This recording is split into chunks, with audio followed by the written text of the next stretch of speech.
Dear students, welcome to my English class. Hope you are well. I am Bijaya Dash, an assistant teacher of Naranganj High School and College. Today I will conduct my class for the students of class 4. শিক্ষার্থীরা আজকে আমি আলোচনা করব English first paper থেকে। আমি কি বলেছি যে আমি চতুর্থ শ্রেণীর আজকে ইংলিশ ফার্স্ট পেপার থেকে আলোচনা করব। তাহলে আমরা আমাদের ক্লাসটা শুরু করি। আশা করি তোমরা খুব মনোযোগের সাথে আমি মিস কি করাচ্ছি সেটা খেয়াল করবে। আজকে আমরা কি নিয়ে পড়াবো তার জন্য একটু খেয়াল করো। বোর্ডে কি দেখাই একটু খেয়াল করো। বোর্ডে আমি কতগুলো ওয়ার্ড দেখাচ্ছি। প্রথমে কি দেখিয়েছি? হোয়াই, তারপরে কি দেখালাম? হোয়েন, তারপর হাউ। কিছু ওয়ার্ড আসছে, তোমরা একটু অনুমান করতে থাকো যে আজকে আমি কি নিয়ে আলোচনা করব তোমাদের সাথে। হোয়ার, হোজ, হুইচ, হোয়াট, হোম। প্রত্যেকটা কি ছিল? কতগুলো ওয়ার্ড। আমরা সেই ওয়ার্ডগুলোকে কি বলি? WH word. WH ওয়ার্ডগুলোর সাথে যখন আমরা কোশ্চেন মার্কটা এনে দিই তখন সেটাগুলো কী বলা হয়? WH question. তাহলে আজকে আমাদের ক্লাসের আলোচনা হচ্ছে WH কোশ্চেন। আমরা কিন্তু গত ক্লাসে, আমার এই ক্লাসটি করার আগে আরেকটি ক্লাস ছিল WH কোশ্চেন সম্পর্কে। সেখানে আমরা আশা করি যে তোমাদের যেভাবে বোঝানো হয়েছে WH কোশ্চেনগুলো নিয়ে কিন্তু অনেক বিস্তারিত আলোচনা করা হয়েছে যে কীভাবে করতে হবে। আজকেও ঠিক সেইভাবে WH কোশ্চেনের 2 নম্বর ক্লাসটি আমরা নিচ্ছি। আজকে আমাদের ক্লাসটি, আমার ক্লাসটি আজকে হবে সেই রুলসগুলোর আলোকে আমাদের ইংলিশ ফর টুডে বই থেকে যেই সেন্টেন্সগুলো WH কোশ্চেন তৈরি করা যায় সেই সেন্টেন্সগুলোর আলোকে একটি ক্লাস। তাহলে আমি আজকে কি করব তোমাদের জন্য? আজকে আমি তো অবশ্যই স্কুলের আমাদের যে বোর্ড কর্তৃক যে বইটা দেওয়া আছে ইংলিশ ফর টুডে বই থেকে কিছু সেন্টেন্সের আলোকে তোমাদের কিছু এক্সারসাইজ করাবো। তো এর আগে এক্সারসাইজ করতে গেলে কি মনে রাখতে হবে? অবশ্যই আমাদেরকে কিছু রুলস মনে রাখতে হবে। যেই রুলসগুলো পড়েই কিন্তু আমরা WH কোশ্চেন করতে পারবো। তাহলে কি আজকে আবারও আমি তোমাদের কিছু WH কোশ্চেনের রুলসগুলো যেগুলো খুব ইম্পর্টেন্ট, যেগুলো মনে রাখতেই হয় সেগুলো নিয়ে আলোচনা করব। দেন তারপর আমি WH কোশ্চেনের যে সেন্টেন্সগুলো ছিল সেই সেন্টেন্সগুলো আলোচনা করব। তাহলে আমরা রুলসগুলো একটু মনে করে নিই। তাহলে এইগুলো কি ছিল? যে why, when, how, where, which, whom, what, whose. এই প্রত্যেকটা শব্দকে WH ওয়ার্ড। কেন WH ওয়ার্ড বলা হয়? আমরা কিন্তু আগে গত ক্লাসে বলেছি যে প্রত্যেকটা ওয়ার্ডের শুরুতে কি আছে? W এবং H। যার কারণে W এবং H দিয়ে তৈরি হওয়ার কারণে প্রত্যেকটা ওয়ার্ডগুলোকে বলা হচ্ছে কি সম্পূর্ণ WH ওয়ার্ড। আর কোশ্চেন যখন আমরা ইউজ করি তখন হয়ে যায় WH কোশ্চেন। অর্থাৎ WH কোশ্চেন কি? WH ওয়ার্ডগুলো দিয়ে যদি কোনো প্রশ্ন বা কোশ্চেন করা হয় তখন তাকে কি বলে? WH কোশ্চেন বলে। আশা করি তোমরা বুঝতে পারবে মিস কি বলছি। WH কোশ্চেন করার সময় কিন্তু আমাদের এই WH ওয়ার্ডগুলো কোন অর্থে ব্যবহৃত হয় এবং WH ওয়ার্ডগুলো আমরা কখন কী অর্থে ব্যবহার করব প্রত্যেকটার অর্থ এবং কারণ কিন্তু জানতে হবে। যেমন দেখো মিস কি লিখেছে? হোয়াই। হোয়াই কোন অর্থে ব্যবহৃত হবে? কেন? তাহলে আমরা হোয়াই কখন বসাবো? যখন কোনো প্রশ্ন তৈরি করতে কেন অর্থ বোঝাবে বা কেন জিজ্ঞাসা করা হবে তখন কিন্তু আমরা হোয়াই বসাবো। এগুলো ভালোভাবে জেনে নিতে হবে। হোয়েন, হোয়েন কি? কখন। হোয়েন কখন। হাউ কিভাবে, কত, কেমন। আমরা অনেক সময় জিজ্ঞাসা করি না তুমি কেমন আছো, কত, বা এই প্রাইসটা, এই জিনিসটার দাম কত, কিভাবে। আমি স্কুলে প্রশ্ন করা হয় যে তুমি স্কুলে কিভাবে যাবে, তো এই অর্থে আমাকে কি ব্যবহার করা হবে? হাউ। হোজ, হোজ অর্থ কি মনে আছে? কার। অর্থাৎ কি হোজ কোন অর্থে ব্যবহৃত হবে? কার। যখন বলা হয় এই বইটি কার, হ্যাঁ, তখন হোজ কথাটি আসবে। হোয়ার, হোয়ার অর্থ কি? অ্যাডভার্ব অফ প্লেস যেটাকে বোঝা যায়। হোয়ার অর্থ কি? কোথায়। অর্থাৎ কোথায় যখন জিজ্ঞাসা করা হবে তখন কোন WH ওয়ার্ডটা ব্যবহার করব? হোয়ার। আরও কিছু ওয়ার্ড আছে। হোয়াট, কি অর্থে হোয়াট ব্যবহৃত হবে? হোম, হোম অর্থ কাকে। যখন কাকে প্রশ্ন করা হবে তখন আমরা এই WH ওয়ার্ডটা ব্যবহার করব। হুইচ, আমরা অনেক সময় বলি না কোনটি, সেই অর্থে হুইচ বসবে। অর্থাৎ আমরা এতক্ষণ কি দেখলাম? প্রত্যেকটা WH ওয়ার্ড কোন অর্থে ব্যবহৃত হবে সেটা দেখলাম। তোমাদের অবশ্যই এই জিনিসগুলো মনে রাখতে হবে এবং WH কোশ্চেন করার সময় বেসিক্যালি কিছু রুলস আছে যেটা তোমাকে অবশ্যই মনে রাখতে হবে। দেখো কিছু রুলস কি লিখেছে এখানে? WH কোশ্চেন করার সময় ফার্স্ট পারসন চেঞ্জ হয়ে সেকেন্ড পারসন হয়ে যাবে। পারসন কি আগে তোমাকে বুঝতে হবে। ফার্স্ট পার্সন কোনগুলিকে বলা হয়, সেকেন্ড পার্সন এবং থার্ড পার্সন। আশা করি first person, second person, third person সম্পর্কে তোমাদের ধারণা আছে। কি বলেছি তাহলে, ফার্স্ট ডাব্লিউএস কোশ্চেন করার সময় ফার্স্ট পার্সন চেঞ্জ হয়ে সেকেন্ড পার্সন হয়ে যাবে, কিন্তু সেকেন্ড পার্সন এবং থার্ড পার্সনে কোনো পরিবর্তন হবে না। দেখো এক্সাম্পল এখানে দেওয়া আছে, আই লিভ ইন ঢাকা। এখানে সেন্টেন্সটার মধ্যে দেখো ফার্স্ট পার্সন কি, আই। আচ্ছা, আমি ঢাকায় বাস করি।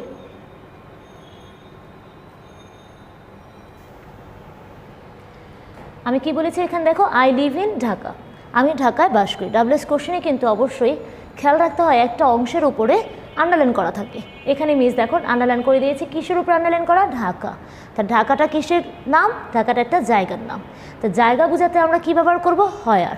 তো অবশ্যই আমরা হয়ার কি লিখেছি, where do you live in. এখানে আমি আসলে তোমাকে দেখাতে যাচ্ছি যে আইটা আমি যখন কোশ্চেন তৈরি করলাম তখন প্রশ্নটা কিন্তু আসলো যে তুমি কোথায় বাস করো। আই ছিল কি ফার্স্ট পার্সন, ফার্স্ট পার্সন তো চেঞ্জ হয়ে গিয়েছে এখানে সেকেন্ড পার্সন। বেসিক্যালি এখানে তোমাকে আমি ফোকাস করছি আইটা চেঞ্জ হচ্ছে কি সে সেকেন্ড পার্সনে। আরও বিস্তারিত নিয়মগুলো জানবো। Number 2, he lives in Dhaka. এখানে লিখেছি সে ঢাকায় বাস করে। এখানেও ঢাকার উপর আন্ডারলাইন করা।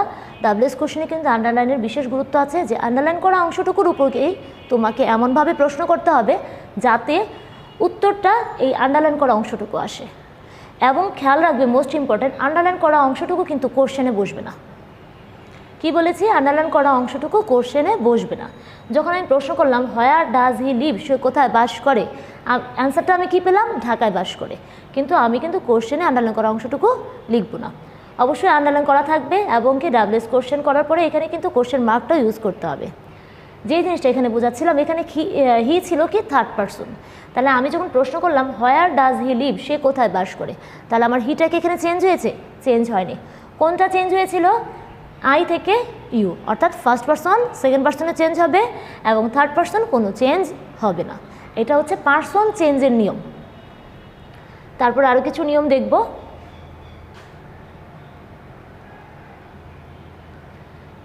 সাবজেক্টের জায়গায় যদি ডাব্লিউএস ওয়ার্ডটি বসে, দেখো কি লিখেছি, সাবজেক্টের জায়গায় যদি ডাব্লিউএস ওয়ার্ডটি বসে তাহলে সেন্টেন্সের বাকি অংশের কোনো পরিবর্তন হবে না। আমার ডাব্লিউএস কোশ্চেন করার সময় খেয়াল রাখতে হবে আন্ডারলাইন করা অংশটুকু কোথায় আছে এবং ডাব্লিউএস ওয়ার্ডটা কোন জায়গার পরিবর্তে বসছে।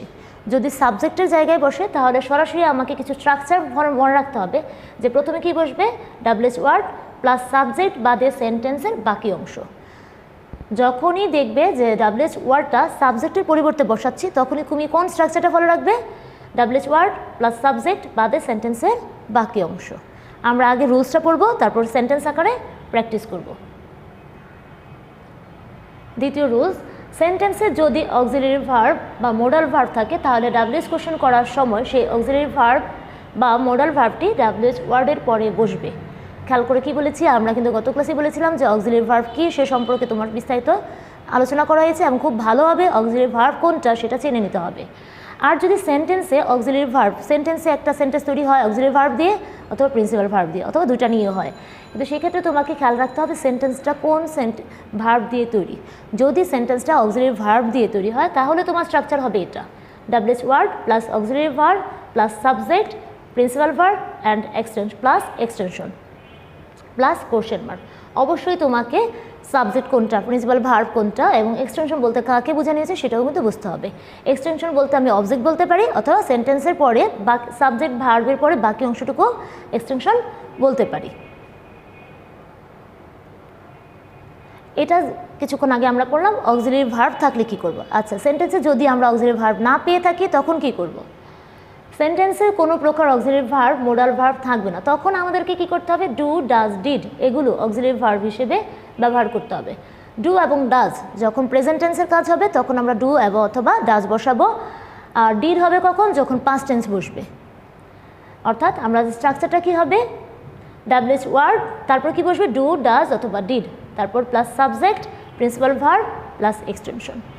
তিনটা রুলস নিয়ে আমি বললাম, বেসিক্যালি তিনটা রুলস তোমাকে অবশ্যই মনে রাখতে হবে এবং পাশাপাশি জাস্ট তোমাকে মনে রাখতে হবে প্রত্যেকটা ওয়ার্ডের ব্যবহার কখন, হুইচ কখন, হোয়েন কখন, হাউ কখন, হোয়ার কখন, এই জিনিসগুলো কখন ব্যবহৃত হবে, হুইচ কোন অর্থে, কোনটি অর্থে, হাউ কিভাবে, হোয়াট কী অর্থে, তারপরে হোয়াই, কেন, অর্থে, এই জিনিসগুলো মনে রাখলে আর 3টা রুলস যদি একটু মাথায় বেসিক্যালি থাকে তাহলেই আমরা ইজিলি ডাবলএস কোশ্চেন করতে পারবো। দেখো মিস, আমি তোমাদের আজকে কি করেছি, কতগুলো সেন্টেন্স নিয়েছি ইংলিশ ফর টুডে বই থেকে, এবং সেন্টেন্সের পাশাপাশি দেখো আমি স্ট্রাকচারটা উপরে রেখে দিয়েছি। এটা কেন রেখে দিয়েছি খেয়াল করো। আমার প্রথম রুলসটা কি ছিল, যদি ডাবলএস ওয়ার্ডটা সেন্টেন্সের সাবজেক্টের জায়গায় বসে তাহলে আমার স্ট্রাকচারটা হবে এরকম। দেখো এক্সাম্পলটা একটু দেখো, Farzana and Jamil are from Kushtia. খেয়াল করো আন্ডারলাইন করা অংশটুকু কোনটা, ফারজানা অ্যান্ড জামিল। এই সেন্টেন্সের সাবজেক্টকে, সাবজেক্ট মানে কি, যে কাজটা করে, সাবজেক্টকে Farzana and Jamil are from Kushtia. Farzana এবং জামিল কোথা থেকে এসেছে, কুষ্টিয়া থেকে এসেছে। এখন আমাকে কিন্তু প্রশ্নটা করতে হবে, যেহেতু তোমাকে সাবজেক্টের উপরে সাবজেক্টের আন্ডারলাইন করা দেওয়া আছে, তাহলে আমার কি এই আন্ডারলাইন করা অংশের পরিবর্তে কিন্তু আমার ডাবলএস ওয়ার্ডটা আসছে, অর্থাৎ সাবজেক্টের পরিবর্তে আমি ডাবলএস ওয়ার্ডটা বসাচ্ছি। যদি সাবজেক্টের পরিবর্তে ডাবলএস ওয়ার্ডটা বসাই তাহলে মিস কি বলেছিলাম স্ট্রাকচারটা, উপরে দেখো ডাবলএস ওয়ার্ড। আচ্ছা, Farzana and Jamil are from Kushtia যদি বলা হয়, আন্ডারলাইন করা অংশটুকু থেকে আমরা কীভাবে প্রশ্ন করব, ফারজানা এবং জামিল কুষ্টিয়া থেকে এসেছে। নিজেরা প্রশ্ন তৈরি করবো আগে বাংলায়, যে কে কুষ্টিয়া থেকে এসেছে, কে বা কারা বলতে পারি যে কুষ্টিয়া থেকে এসেছে, সে অর্থে কে ইংরেজি কি, হো। তাহলে স্ট্রাকচার অনুযায়ী কী বসবে, প্রথমে ডাবলএস ওয়ার্ড হিসেবে হো। কি বলেছি, সাবজেক্ট বাদে সেন্টেন্সের বাকি অংশ, হো এর পরে কি আছে, আর ফ্রম কুষ্টিয়া, জাস্ট ডাবলএস ওয়ার্ড আর ফ্রম কুষ্টিয়া। তাহলে আমার কি বাক্যটা কী দাঁড়ালো, হো আর ফ্রম কুষ্টিয়া। কুষ্টিয়া থেকে কারা এসেছে, তাহলে অ্যান্সারটা কী দাঁড়ালো, কুষ্টিয়া থেকে এসেছে কে, ফারজানা অ্যান্ড জামিল। দ্বিতীয় প্রশ্ন, the green light is under the yellow light. সবুজ লাইটটা হচ্ছে কি আন্ডার দ্য ইয়েলো লাইট, সবুজ বাতিটা হচ্ছে ইয়েলো লাইটের নিচে। আচ্ছা, তাহলে এখানে সাবজেক্টের উপরেই কিন্তু আন্ডারলাইন করা, এবং সাবজেক্টের পরিবর্তেই কিন্তু আমাকে ডাবলএস ওয়ার্ডটা বসাতে হচ্ছে। আমি যখন বললাম যে সবুজ বাতিটা হলুদ বাতির নিচে, তাহলে আমাকে প্রশ্নটা করতে হবে যে কোন বাতিটা কিসের, কোন রঙের লাইটটা, যে তোমার হলুদ লাইটের নিচে। তাহলে কোন রঙের লাইট, অথবা আমি যদি বলি কি হলুদ লাইটের নিচে, সেটাও কিন্তু হয়। তাহলে কোন অর্থে আমি কী ব্যবহার করব, হুইচ। একটা জিনিস মনে রাখবে, যখন আমি হুইচ টানবো তখন কিন্তু সাথে একটা নাউন আনতে হবে। স্ট্রাকচার অনুযায়ী কী বসবে, হুইচ, এবং ডাবলএস ওয়ার্ড হিসেবে কী বসবে, হুইচ, আর হুইচ বসালে নাউন আসতে হবে হুইচ লাইট। হুইচ লাইট লেখার পর এখানে কি বলেছি, দ্য গ্রিন লাইটের পরিবর্তে আমি কি নিয়ে আসলাম, হুইচ লাইট। বাকি যা আছে, is under the yellow light. অথবা আমি হুইচ না ব্যবহার করে আমি যদি দিতাম what is under the yellow light, যে ইয়েলো লাইটের নিচে কি আছে, সেটাও কিন্তু হবে। আমাকে খালি মনে রাখতে হবে শুধু স্ট্রাকচার কি, ডাবলএস ওয়ার্ড প্লাস সাবজেক্ট বাদে সেন্টেন্সের বাকি অংশ। আর কখন এই স্ট্রাকচারটা হবে সেটা কিন্তু আগে বুঝে নিতে হবে। যখনই কি বলেছিলাম মিস, সাবজেক্টের জায়গায় ডাবলএস ওয়ার্ড বসবে সেন্টেন্সের সাবজেক্টের জায়গায়, তখনই আমি এই স্ট্রাকচারটা ফলো করব। Bangla is his favourite subject, Bangla তার প্রিয় বিষয়। প্রশ্নটা কী করব, যে কোন বিষয়টা তার প্রিয়, কোন বিষয়। তাহলে বাংলা কি ছিল এখানে, সেন্টেন্সের সাবজেক্ট। তাহলে হুইচ সাবজেক্ট, কি বলেছিলাম, হুইচ আনলে হুইচের সাথে তার একটা নাউন আনতে হবে। তাহলে কোন বিষয়, which subject is his favourite, is his favourite. তাহলে কি আসলো, যে তার কোন বিষয়টা প্রিয়, বোঝা গিয়েছে। Bangla is his favourite subject, Bangla হয় তার প্রিয় বিষয়। আমাকে প্রশ্ন করতে হবে যে কোন সাবজেক্টটা তার প্রিয়। আরও কিছু দেখব সেন্টেন্স।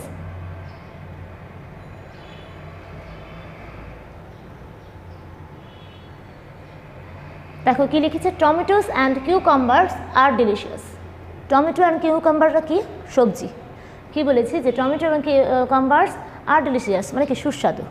তাহলে এই সেন্টেন্সের কিসের উপর আন্ডারলাইন করা হয়েছে, সাবজেক্টের উপর আন্ডারলাইন করলে আমার অ্যান্সারটাও আসে কি, সাবজেক্টের পরিবর্তে ডাবলএস ওয়ার্ডটা আসছে। একই স্ট্রাকচার অনুযায়ী কি বলবো, যে কোন সবজিটা সুস্বাদু। কোন বলতে হুইচ বসবে, হুইচের পর কি বসবে, হুইচ ভেজিটেবলস আর ডিলিশিয়াস। মিস বলতে পারো, তোমরা জিজ্ঞাসা করতে পারো মিসকে, যে মিস এখানে তো ভেজিটেবল ছিল না, কিন্তু আমি আগেও বলেছি যে হুইচ শব্দটা আসলে আমাকে এক্সট্রা নাউন আনতে হবে। হ্যাঁ, তোমরা যদি হুইচ না ব্যবহার করে অনেকে দিতে পারো হোয়াট আর ডিলিশিয়াস, কী সুস্বাদু, সেটাও কিন্তু হবে। আমি হুইচও ব্যবহার করতে পারবো, হোয়াটও ব্যবহার করতে পারবো। Number 5, Mita Returns home at 5 o'clock। সেন্টেন্সের সাবজেক্টকে মিতা, তাহলে আমাকে এই সেন্টেন্সের সাবজেক্টের উপরেই কিন্তু ডাব্লিউএইচ ওয়ার্ডটা বসতে হবে। মিতা বাড়িতে পৌঁছায়, আমি প্রশ্ন বলবো কে বাড়িতে পৌঁছায় বিকেল 5টায়, তাহলে মিতার পরিবর্তে কি বসবো, হো। হো এবং বাকি অংশ, হো Returns home at 5 o'clock। Easily আমাকে সেন্টেন্সের সাবজেক্টের পরিবর্তে ডাব্লিউএইচ ওয়ার্ড বসবে এবং বাকি যা আছে তা লিখে ফেলবো। মাই grand mother helps me with my homework, আমার দাদিমা আমাকে সাহায্য করে। তুমি প্রশ্ন কী করবে, কে কে সাহায্য করে, কে তোমাকে তোমার বাড়ির কাজে সাহায্য করে। যখন আমি বললাম যে আমার দাদিমা আমাকে সাহায্য করে, তখন নিশ্চয়ই তোমরা প্রশ্ন করবে কি, কে তোমাকে তোমার বাড়ির কাজে সাহায্য করে।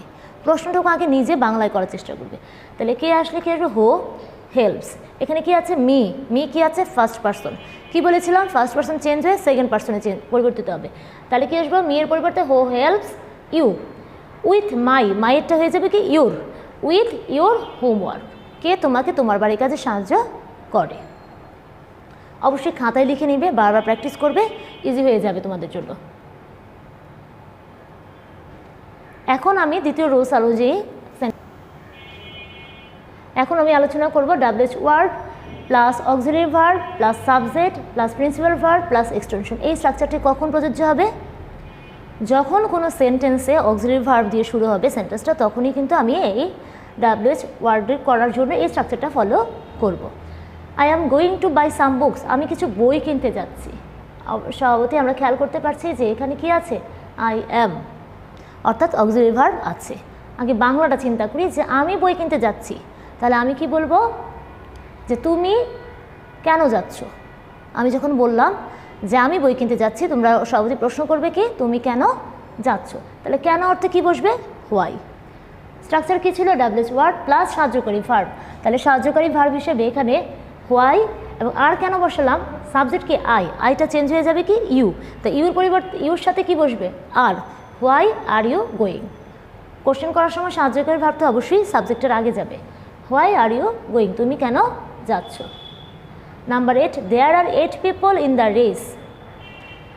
দৌড় প্রতিযোগিতায় 8 জন লোক রয়েছে। আমি প্রশ্ন কি করব, 8 পিপল, উত্তরটা এমনভাবে প্রশ্নটা করব যাতে 8 জন উত্তর আসে। কি বলবো, দৌড় প্রতিযোগিতায় কতজন লোক আছে, কতজন বোঝাতে এবং কিভাবে কেমন বোঝাতে কি বসে ডাব্লিউএইচ ওয়ার্ড হিসেবে, হাউ। যেহেতু কতজন, এখানে হাউর সাথে আমরা নিয়ে আসবো হাউ মেনি, অর্থাৎ কতজন মানুষ, হাউ মেনি পিপল। যদিও এখানে আন্ডারলাইন করা অংশটুকু হিসেবে পিপল ছিল, কিন্তু আমাকে এক্সট্রা হিসেবে নাউন হিসেবে এখানে আনতে হবে। কিছু কিছু ওয়ার্ড আছে যে নাউন আমাকে আনতেই হয়। How many people are there in the race. Structure অনুযায়ী আমরা ডাব্লিউএইচ ওয়ার্ডের পার্টটুকু শেষ করলাম। তারপরে সাহায্যকারী ভার্ব, অক্সিলারি ভার্ব হিসেবে কি আসলো, আর। তারপরে subject there in the race. How many people are there in the race. Number 9, they are far behind, তারা অনেক দূরে রয়েছে। প্রশ্নটা অবশ্যই খেয়াল করব কি, কোন ভার্ব দিয়ে শুরু হয়েছে, সাহায্যকারী verb. They are far behind, তাহলে তারা অনেক দূরে রয়েছে। আমরা বলবো তারা কোথায় রয়েছে। কোথায় হিসেবে স্ট্রাকচার অনুযায়ী প্রথম ডাব্লিউএইচ ওয়ার্ড হিসেবে বসবে কি, হোয়ার। তারপর কি বলেছে, সাহায্যকারী ভার্ব বসবে। তাহলে এখানে এই সেন্টেন্সে সাহায্যকারী ভার্ব কি আছে, আর। সাবজেক্ট কি, দে। আমি স্ট্রাকচার অনুযায়ী যদি ফরম্যাট অনুযায়ী ফেলে দিই তাহলে কিন্তু তার সমস্যা হওয়ার কথা না। হোয়ার আর দে, এখানে আর ভার্ব নেই, প্লাস এখানে কি বসবে, কোশ্চেন মার্ক। তারা কোথায় আছে, তারা অনেক পেছনে আছে। তাহলে আমরা এতক্ষণ কি পড়লাম, সাহায্যকারী ভার্ব থাকলে আরও কিছু নিয়ম আছে এখানে দেখো। My grandfather was A school teacher, এটাও কি অক্সিলারি ভার্ব দিয়ে সেন্টেন্স, যে আমার দাদা ওয়াজ এ স্কুল টিচার, অর্থাৎ কি আমার দাদা একজন শিক্ষক ছিল। প্রশ্নটা আমি কি করব, যে তোমার দাদা কি ছিলেন। তাহলে কি ইংরেজিতে কি বসবো, ডাব্লিউএইচ ওয়ার্ড হিসেবে হোয়াট, অক্সিলারি ভার্ব হিসেবে বসবো ওয়াজ, সাবজেক্ট মাই গ্র্যান্ডফাদার। গ্র্যান্ডফাদার যায় কি হবে, এখানে আছে মাই গ্র্যান্ডফাদার, মাইটা পরিবর্তিত হয়ে যাবে কি ইউর, আমারটা তোমার। তাহলে what was your grandfather. Number 11, he is very smart, সে হয় খুব স্মার্ট। তাহলে আমাকে প্রশ্ন করতে হবে সে কেমন। কেমন অর্থে কী বসবে, হাউ। এবং হাওয়ার পরে কী বসবে, স্ট্রাকচার ফলো করো। স্ট্রাকচারে কী আছে, হাওয়ার পর ডাব্লিউএইচ ওয়ার্ডের পরে সাহায্যকারী ভার্ব। তাহলে এখানে হাওয়ার পরে এখানে সাহায্যকারী ভার্ব হিসেবে কী বসবে, ইজ। সাবজেক্ট কি, হি। হাউ ইজ হি, সে কেমন। এবং অবশ্যই কোশ্চেন মার্ক বসাবো। Number 13, Heba is from Saudi Arabia. Heba সৌদি আরব থেকে এসেছে। প্রশ্ন করব যে হেবা কোথা থেকে এসেছে। ডাব্লিউএইচ ওয়ার্ড হিসেবে বসবে হোয়ার, স্ট্রাকচার অনুযায়ী কী বসবে সাহায্যকারী ভার্ব ইজ, এবং সাবজেক্ট কি হেবা। হোয়ার ইজ ফ্রম হেবা, এখানে ফ্রমে আন্ডারলাইন করা থাকা সত্ত্বেও আমাকে এখানে ফ্রম আনতে হবে, কারণ থেকে অর্থে ব্যবহার করতে জন্য অবশ্যই আমাকে ফ্রম ইউজ করতে হবে। হোয়ার ইজ ফ্রম হেবা, হেবা কোথা থেকে এসেছে। মূলত আমরা এতক্ষণ পড়লাম সাহায্যকারী ভার্ব থাকলে কিভাবে আমি সেন্টেন্সটাকে ডাব্লিউএইচ কোশ্চেন তৈরি করব সেন্টেন্স থেকে। আমরা আবার কিছু দেখব, যদি সেন্টেন্সে সাহায্যকারী ভার্ব না থাকে, সব সেন্টেন্স তো সাহায্যকারী ভার্ব দিয়ে তৈরি হবে না, তখন আমার স্ট্রাকচারটা কী হবে। শি ওয়ার্কস, তাহলে আমার মূলত বোঝা যাচ্ছে ওয়ার্কস শব্দটা, ওয়ার্ক শব্দটা এখানে সাহায্যকারী ভার্ব হিসেবে না, এখানে প্রিন্সিপাল ভার্ব হিসেবে কাজ করেছে। She works at a hospital in Kushtia, সে হসপিটালে কুষ্টিয়ায় কাজ করে। অ্যাট এ হসপিটাল জায়গার নাম বুঝিয়েছে, স্বভাবতই ডাব্লিউএইচ ওয়ার্ড হিসেবে আমরা কী বসাবো, হোয়ার। যেহেতু she works present indefinite tense, কী বলেছিলাম, যদি সাহায্যকারী ভার্ব না থাকে তাহলে টেন্স অনুযায়ী ডু, ডাজ অথবা ডিড বসবে। প্রেজেন্ট টেন্সে মনে রাখবে, প্রেজেন্ট টেন্স যদি থার্ড পারসন সিঙ্গুলার হয় তাহলে অবশ্যই ডাজ বসবে। তাহলে এখানে থার্ড পারসন সিঙ্গুলার শি আছে, সাবজেক্ট শি, তাহলে ডাব্লিউএইচ ওয়ার্ড হিসেবে কী বসবে, হোয়ার। সেন্টেন্স স্ট্রাকচারটা খেয়াল করো, ডাব্লিউএইচ ওয়ার্ড হিসেবে বসছে হোয়ার, ডু, ডাজ, ডিড, তাহলে এখান থেকে কী বসবে, ডাজ। সাবজেক্ট কি, শি, তারপরে কি বলা আছে, প্রিন্সিপাল ভার্ব। ওয়ার্কস থেকে এখানে বসে যাবে ওয়ার্ক, এখানে কিন্তু অ্যাজ বসবে না, কারণ এখানে ডাজ থাকলে এখানে অ্যাজটা বসবে না। হোয়ার ডাজ শি ওয়ার্ক, সে কোথায় কাজ করে। এখানে আমি ইন কুষ্টিয়া আন্ডারলাইনটা হয়নি, এখানে আন্ডারলাইনটা পুরোটা হবে at a hospital in Kushtia, পুরো লাইনটাই আন্ডারলাইন হবে। She works at a hospital in Kushtia, পুরো লাইনটা যদি আন্ডারলাইন করা থাকে তাহলে তুমি সহজে বলতে পারবে যে সে কোথায় কাজ করে। Number 15, she takes care of many patients every day, সে প্রতিদিন অনেক রোগীদের দেখাশোনা করে। আমাকে প্রশ্নটা করতে হবে, যেহেতু মেনি পেশেন্টস, উত্তর কী আসবে, সে কাদের দেখাশোনা করে, তাহলেই কিন্তু উত্তর আসছে কি মেনি পেশেন্টস। কাদের অর্থে আমরা কী বসাবো, WH word whom. Takes third person, তাহলে কী বসবে, হোম ডাজ। সাবজেক্ট কি, she, whom does she take care of, সে কাদের দেখাশোনা করে। Whom does she take care of, এখানে এভরিডে বসবে, whom does she take care of. দেখো আমি ঠিক করে দিয়েছি, এখানে কি লিখেছে, whom does she take care of every day, সে প্রতিদিন কাদের দেখাশোনা করে। অবশ্যই আন্ডারলাইন করা অংশের উপর আমাকে এমনভাবে অ্যান্সার করতে হবে যাতে কি এখানে অ্যান্সারটুকু, কোশ্চেনের অ্যান্সারটুকু এসে পড়ে। কি বলেছে যে সে কাদের দেখাশোনা করে, উত্তর কি মেনি পেশেন্টস এবং এভরিডে, যে প্রতিদিন সে কাদের দেখাশোনা করে, সে রোগীদের দেখাশোনা করে। Number 16, she likes her job very much, সে তার জবটাকে অনেক বেশি পছন্দ করে। প্রশ্ন আমাকে কি করতে হবে, সে কি পছন্দ করে অনেক বেশি, তাহলে প্রশ্ন ডাব্লিউএইচ ওয়ার্ড হিসেবে কি বসবে, হোয়াট। যেহেতু লাইকস আছে তাহলে কি বসবে, থার্ড পারসনের অনুযায়ী অ্যাজ যুক্ত হয়েছে, তাহলে ডাজ। হোয়াট ডাজ, সাবজেক্ট কি শি, এবং ভার্ব লাইক ভেরি মাচ। অবশ্যই আমাকে মনে রাখতে হবে যখন আমার ডাজ ব্যবহার করব তখন এখানে মেন ভার্বের সাথে অ্যাজ বসবে না। আরও কিছু সেন্টেন্স দেখব। হি ফ্লাইজ টু আদার কান্ট্রিজ, সে অন্যান্য দেশে উড়ে বেড়ায়। আমাকে প্রশ্ন করতে হবে সে কোথায় উড়ে বেড়ায়, কোথায় ইংরেজি কী হবে, হোয়ার। হোয়ার ফ্লাইজ আছে, তাহলে বোঝা যাচ্ছে কি আমরা ব্যবহার করব, does. Where does he fly, subject he, where does he fly. She read stories to Farzana and Jamil, সে গল্প পড়ে শোনায় ফারজানা এবং জামিলকে। দেখো খেয়াল করো, টু ফারজানা এবং জামিল, সে কাকে পড়ে শোনায়। আমরা কিছু শিখবো যে কাকে অর্থে বোঝাতে হবে, হোম তো কাকে, কার প্রতি এরকম বোঝালে হবে টু হোম, যে কার প্রতি, যে তুমি টু এখানে ছিল, to whom does she read stories, সে কাদেরকে গল্প পড়ে শোনায়। Number 19, she went to school at 5 o'clock, খেয়াল করো এখানে শি ওয়েন্ট ভার্বের পাস্ট ফর্ম ব্যবহৃত হয়েছে, তো যদি পাস্ট ফর্ম ব্যবহৃত হয় তাহলে আমাকে সাহায্যকারী ভার্ব হিসেবে আসতে হবে ডিড, আর যখন আমি ডিড বসাবো তখন এই ভার্বটার প্রেজেন্ট ফর্ম এখানে বসবে। When she went to school at 5 o'clock, যেহেতু টাইম নির্দেশ করিয়েছে অ্যাডভার্ব অফ টাইম, তাহলে কি বসবো, when. When did she go to school, সে কখন স্কুলে গিয়েছিল। অবশ্যই আমাকে প্রিন্সিপাল ভার্ব যুক্ত সেন্টেন্সগুলোর স্ট্রাকচার একরকম, অক্সিলারি ভার্ব যুক্ত সেন্টেন্সগুলোর স্ট্রাকচার একরকম, এগুলো মনে রাখতে হবে। আরও কিছু, they both play carrom and ludo, তারা দুজনেই কী খেলে, ক্যারাম এবং লুডো খেলে। তো আমাকে প্রশ্ন কী করতে হবে, যেহেতু উত্তরে আসবে কি ক্যারামেল লুডো, তারা কি খেলে, what do they both play, তারা দুজনেই কি খেলে। ডু আসছে কেন, সাবজেক্ট কিন্তু এখানে দে, থার্ড পারসন প্লুরাল নাম্বার, যখন থার্ড পারসন সিঙ্গুলার বসে তখন বসে does. Alex lives in London, Alex কোথায় বাস করে, অ্যালেক্স লন্ডনে বাস করে। যেহেতু লন্ডনে আন্ডারলাইন করা আছে, অবশ্যই ডাব্লিউএস কোশ্চেনে আন্ডারলাইন করা মার্কসের অংশের উপরেই জোর দিতে হয়। তাহলে আমি কি বলবো, সে কোথায় বাস করে, তার ডাব্লিউএস ওয়ার্ড হিসেবে কি বসবো, হোয়ার, এবং অ্যালেক্স থার্ড পারসন, তার জন্য বসবে কি does, where does Alex, subject হিসেবে বসবে অ্যালেক্স, এবং ভার্ব লিভ, অবশ্যই ডাজ থাকার কারণে এখানে অ্যাজ বসবে না। I start my day at 7 AM, আমি আমার দিনটা শুরু করি সকাল 7টায় শুরু করি বলা হয়েছে যে আমি সকাল 7টায় আমার দিনটা শুরু করি। তাহলে প্রশ্নটা কী করবে, তুমি কখন তোমার দিনটা শুরু করো। স্ট্রাকচার অনুযায়ী ডাব্লিউএস ওয়ার্ড হিসেবে কি বসবে, অ্যাট 7 AM, অবশ্যই টাইম, তাহলে হোয়েন। ডু ডাজ ডিড, তাহলে এখানে কি বসবো, আইটা সাবজেক্টটা চেঞ্জ হয়ে যাবে ইউ, তা ইউর সাথে কি বসবে, ডু, হোয়েন ডু ইউ। তাহলে ডু ডাজ ডিডের থেকে আমরা ব্যবহার করলাম এখানে ডু, সাবজেক্ট কি আসলো, আইটা পরিবর্তিত হয়ে গেল you, principal verb start, when do you start, my ছিল এখানে হয়ে যাবে your, when do you start your day. তাহলে অবশ্যই কি আমাদের ডাব্লিউএস কোশ্চেন করার সময় রুলসগুলো কিন্তু অবশ্যই খেয়াল রাখতে হবে, সাবজেক্ট কোনটা, ভার্ব কোনটা, এক্সপ্রেশন কোনটা বোঝায়, এবং সেন্টেন্সে অক্সিলারি ভার্ব কোনটা, প্রিন্সিপাল ভার্ব কোনটা কোন অর্থে ব্যবহৃত হচ্ছে, অবশ্যই সেই জিনিসগুলো বুঝে এবং ডাব্লিউএস ওয়ার্ডগুলো প্রত্যেকটা মিনিং বুঝে আমাকে কাজ করতে হবে। আশা করি আমাদের ক্লাসগুলো দেখার পরে তোমরা যদি বাসায় প্র্যাকটিস করো ডাব্লিউএস কোশ্চেন সম্পর্কে ধারণা তৈরি হয়ে যাবে, এবং পরীক্ষাও বা বাসায় বসেও নিজেরা ভালোভাবে পড়াশোনা করতে পারবে। তাহলে আজকে আমার ক্লাস এখানেই শেষ করছি, সবাই ভালো থাকবে।